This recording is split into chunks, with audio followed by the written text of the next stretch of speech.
Filipino fashion and culture. Model number 7 was born in the village of Kalinga, where you can view the Sleeping Beauty Mountain, also known as Mount Patukan. It is a mountain ridge in Kalinga province. The mountain is called as such beauty because of the silhouette of the northern ridge resembles a sleeping woman. It is usually best believed in the west near the municipality of Tinglayan on the Chico River. The Sleeping Beauty is folkloric legend regarding the mountain, the tale of two lovers ended by a female protagonist resting in Patukan in despair after the loss of her loved one, a female protagonist. Tinglayan is also the village where you can find Apo Wangkot. Ogay, also known as Maria Ogay, is a tattooed artist. She is described as the last and oldest Mamba Batok and is part of Botbot people of the largest Kalinga ethnic group.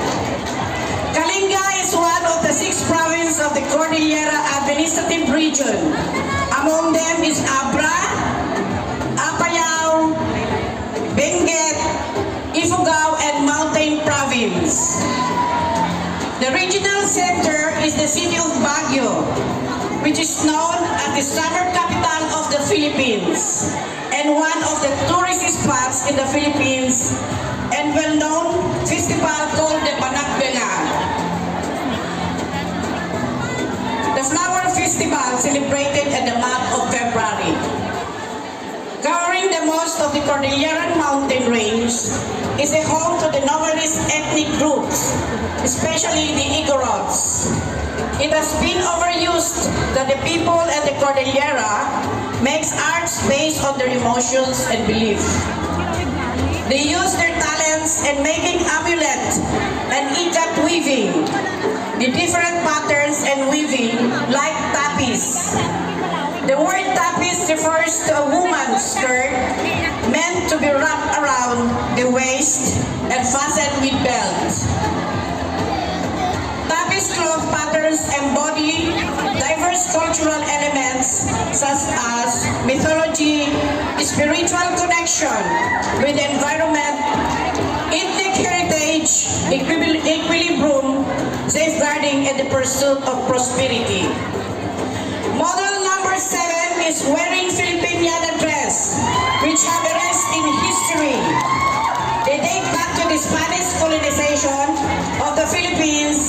It happened to reside over time to fashion era. The green color satin symbolizes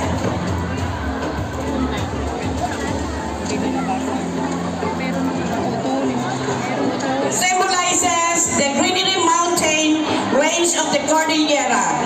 The puffy sleeves is made with the woven cloth by the Igorots line with silver and gold. The silver beads, which is attached on it, represents the clear water of Chico River, which known from the folks the tears of the Sleeping Beauty. While the colorful clothes hanging on it, the symbolic tapis of the 6 provinces of the Cordillera, and the peacock light holds the whole mountain range called the Zigzag Road going up the city of Pines of Baguio. They call the Avenue of Provinces. The headpiece represents the Panagbenga Flower Festival, which symbolizes the harvesting of blooming flowers, and the tattoo on the new body, art of today's generation, were inherited from our ancestors. The design is a unique style that seamlessly weaves the rich heritage in Cordillera in a bowl and the rim of modern fashion. Every piece is handcrafted from the finest edible fabric, inspired by the rich culture and breathtaking landscape of the region, carrying a touch of heritage while embracing a global aesthetic. Model number 7, Miss Shailey Biluan.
in every strength.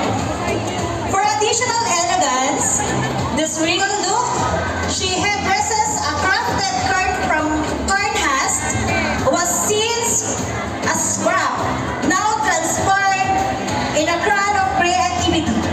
A true reminder that in the hands of Filipino, nothing is wasted, everything becomes art. Baskets are made from rattan that makes more beautiful on the decades of time. This dress is a combination of what makes us truly Filipino hard work, creativity, love for the land, and deep pride in ang kombinasyon ng galing ng Pilipino from the mountains to the seaside, from farm to passion.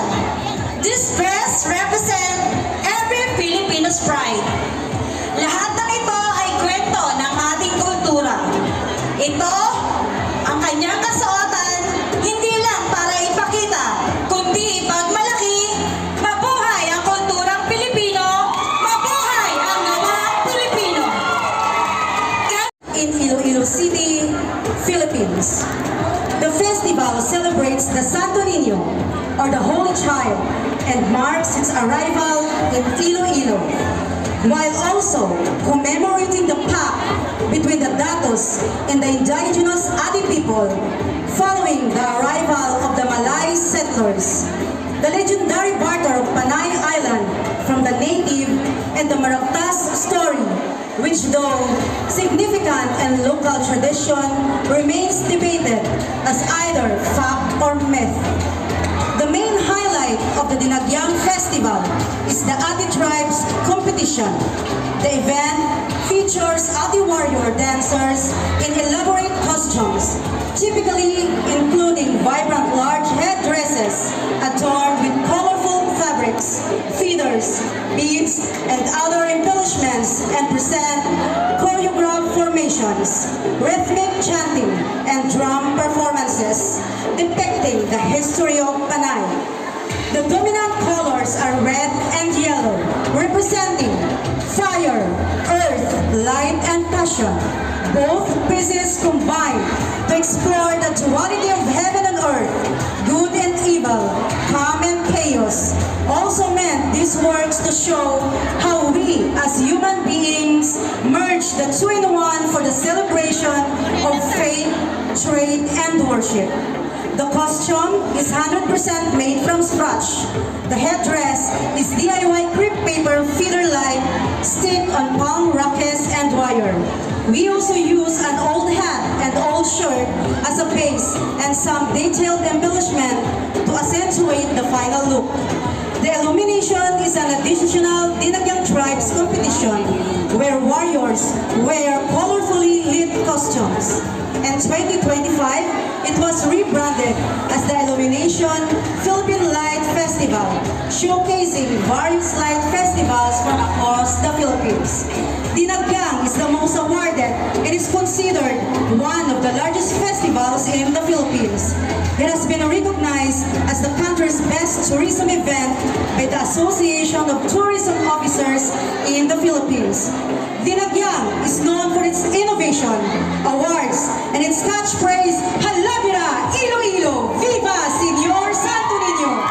Halabira is the highly Tagalog phrase meaning dispense all means, and is widely used by Ilonggos to express enthusiastic participation in the festival. The praise is frequently shouted during the celebration, popularized by the festival theme song, Halabira, Iloilo! Ladies and gentlemen, candidate number 9, Miss Alma Berta Masueto! Beads, which symbolize the bright future of our beloved places.